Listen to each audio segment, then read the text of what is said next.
The photograph was taken at 11:47 in the morning. John stood near the entrance of the Dakota, his back to the stone archway, his hands relaxed at his sides.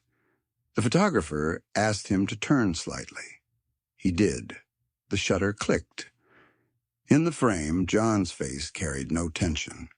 His eyes were soft. His mouth rested in something close to contentment. He wore a black jacket and a white shirt. The light was gray and even. New York in December. Cold but not bitter. The kind of day where you can still breathe without your chest tightening. The photographer thanked him. John nodded. He walked back inside. 6 hours later, he was dead. The photograph circulated immediately. Newspapers printed it. Magazines used it for covers.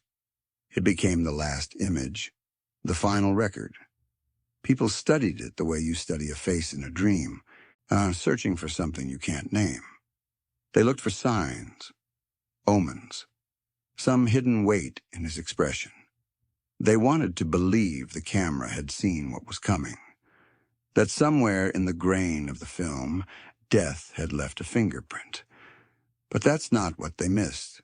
What they missed was standing 12 feet to the left, a man in a long coat, glasses, thin face, holding a copy of the album John had just released. He stood off to the side, watching, not moving, not speaking, just watching. In some versions of the photograph, if you look closely, you can see the edge of his shoulder, the blur of his coat. Most prints cropped him out entirely. He didn't matter. He wasn't the subject. He was background, a fan, a stranger, a shape. His name was Mark. He had been waiting since the night before. He slept on the sidewalk near the building, his back against the cold stone, his coat pulled tight. Other fans did the same. It wasn't unusual. People waited outside the Dakota all the time. They wanted autographs, a glimpse, a moment they could carry with them. Mark looked like all of them, quiet, unassuming, holding an album like a ticket. When morning came, he stood. He didn't leave. He watched the door. He watched the street. He watched John come and go. When the photographer arrived, Mark stayed where he was. He didn't approach. He didn't call out. He let John sign the album earlier that morning without saying much. John had smiled at him. A small smile. Polite. The kind you give 100 people a day. Mark thanked him. His voice was soft. John walked away. Mark stayed. The photograph was taken. John went inside. Mark remained on the sidewalk. Hours passed. The cold deepened. The light changed. People came and went. Mark didn't move. No one thought it strange. Obsession, when it's quiet, looks like devotion. Inside the apartment, John spent the afternoon in the studio. He was working on a song, something new. He played it over and over, adjusting the melody, changing a word, testing the rhythm. His producer sat across from him, listening. They didn't talk much. They didn't need to. The work was the conversation. John leaned back in his chair at one point and closed his eyes. He said he felt good.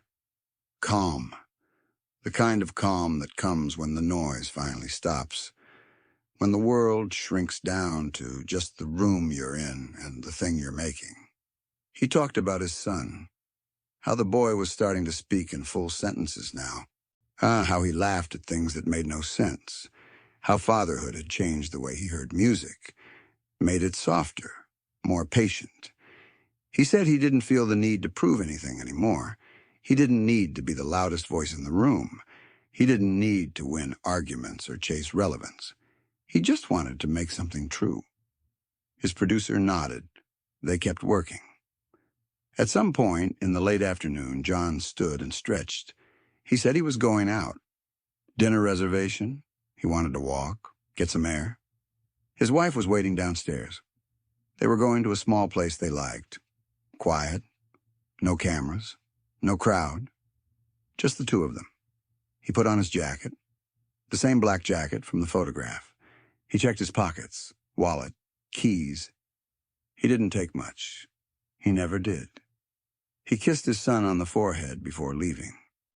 The boy was playing with blocks on the floor, stacking them into crooked towers. John crouched down beside him and whispered something. The boy giggled. John stood. He looked at his wife. She smiled. They left together. Outside, the cold hit them immediately. Sharp, clean, the kind of cold that wakes you up. They walked toward the car. John's wife held his arm. They talked quietly. About the restaurant, about the song he'd been working on, about nothing important, the kind of talk that fills the space between two people who don't need words to understand each other.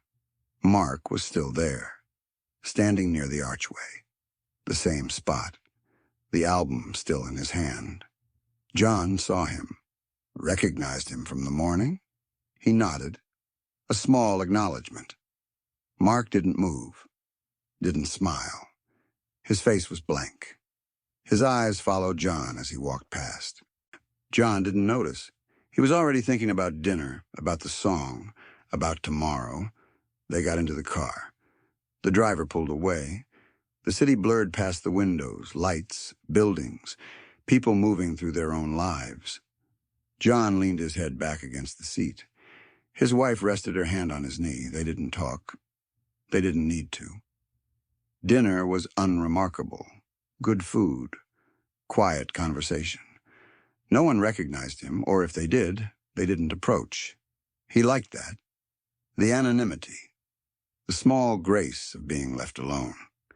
They finished and paid, walked back to the car. The drive home was short. The streets were emptier now. The cold had pushed people indoors. The city felt slower, softer.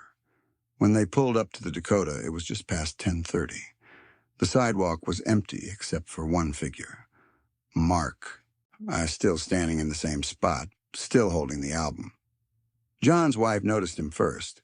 She said something. John looked. He hesitated. For a moment, he considered staying in the car, letting the driver take them around back, avoiding the interaction entirely. But he didn't. He opened the door, stepped out onto the sidewalk. His wife stayed in the car. John walked toward the entrance. Mark moved toward him. Not fast, not slow. Steady, deliberate. He said John's name. John turned. He saw the album in Mark's hand. He thought it was another autograph request. He started to say something. To explain, he'd already signed it that morning. Mark's hand moved. Not toward the album. Toward his coat. John saw the gun before he understood what it was, the shape of it, the weight, the way Mark's hand held it without shaking. There was no hesitation, no pause, no moment where it could have gone differently. Mark raised the gun. He fired, once, twice, 3 times, 4, 5. The sound cracked through the cold air like glass breaking. Sharp, final. John fell. His wife screamed. The doorman ran toward him. Mark didn't run. He dropped the gun. He sat down on the sidewalk. He opened the album, started reading it, as if nothing had happened, as if the man bleeding on the pavement in front of him was a stranger, as if the world hadn't just ended. The police arrived within minutes. They found Mark sitting calmly. They asked him why. He didn't answer. Not then. Not for a long time. When he finally spoke, his words were scattered, disjointed. He talked about voices, about the album, about God, about John being a phony, a hypocrite, a liar. He said he had to do it. Why, he said John made him do it. He said a lot of things that didn't connect, that didn't make sense, that never would. John died in the back of a police car on the way to the hospital. His wife held him. She pressed her hands against the wounds. She said his name over and over. He didn't answer. There was too much blood, too much silence. The officers in the front seat drove as fast as they could. It didn't matter. By the time they reached the emergency room, he was gone. The photograph surfaced again immediately. The one from that morning, John standing near the archway, smiling softly, looking calm, looking alive. Newspapers ran it beside the headline. Magazines put it on their covers. People stared at it, searching, desperate to find meaning in the image, to see what should have been visible, to convince themselves the camera had known. But the camera hadn't known anything. The camera had only recorded what was there. A man standing in front of a building, a fan standing nearby. A moment that seemed ordinary because it was. Because violence doesn't announce itself. Because the end doesn't wear a sign. Because sometimes the last photograph is just a photograph. And the thing you missed wasn't in the frame. It was standing just outside it, waiting. The detail everyone missed wasn't in John's face. It wasn't in the light or the composition or the expression in his eyes. It was the man in the long coat, the one holding the album, the one who had been there all day, the one who looked like every other fan, who seemed harmless, forgettable, safe. Mark wasn't a mystery. He wasn't an anomaly. He was quiet obsession allowed to fester. He was isolation mistaken for devotion. He was pain unnoticed until it became violence. He was the part of the story no one wanted to see because seeing it meant admitting how close the danger always is, how ordinary it looks, how easily it hides in plain sight. John's death wasn't inevitable. It wasn't fate. It wasn't written in the photograph. It was the result of a man who needed help and didn't get it, who carried rage no one thought to ask about, who stood on a sidewalk for hours and no one wondered why, who held an album like a prayer and no one saw the desperation underneath. The photograph is still everywhere. It hangs in museums. It's printed in books. It's shared online with captions about irony and tragedy and the cruelty of time. People still look at it and try to find the answer, the sign, the thing that should have warned them. But the warning was never in the photograph. It was in the man standing beside it. And no one looked at him until it was too late.